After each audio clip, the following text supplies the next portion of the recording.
Hello विद्यार्थी मित्रांनो, आज आपण पाईप्स अँड सिस्टम वरचा म्हणजे नळ व टाकीवरचा लिकेजचा क्वेश्चन कसा सॉल्व्ह करणार आहे ते आपण जाणून घेऊया.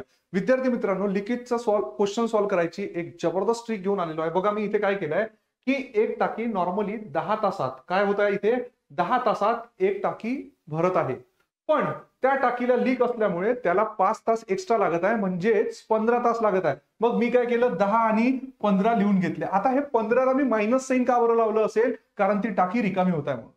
मग ह्या दोघांचा मी काय केला, लसावी म्हणजे एलसीएम काढला गाईस. ह्या दोघांचा एलसीएम येतो 30. मग तुम्हाला माहिती आहे की एखाद्या टोटल वर्क डनला, हा काय होतो टोटल वर्क डन, एखाद्या टोटल वर्क डनला जर आपण तासाने भागलं तर आपल्याला एफिशियन्सी म्हणजे कार्यक्षमता भेटतं. ठीक आहे, मग ही कार्यक्षमता आपल्याला भेटली. मग त्यांनी आता विचारलेलं आहे की पूर्ण टाकी खाली व्हायला किती वेळ लागेल. बरोबर, मग पूर्ण टाकी खाली व्हायला किती वेळ लागेल हे कसं काढणार बघा. 30 आणि 30 भागीला म्हणजे टोटल वर्क डन आणि दोघांची एफिशियन्सी, मग हे किती होईल, 3 वजा 2 म्हणजेच किती होणार 1.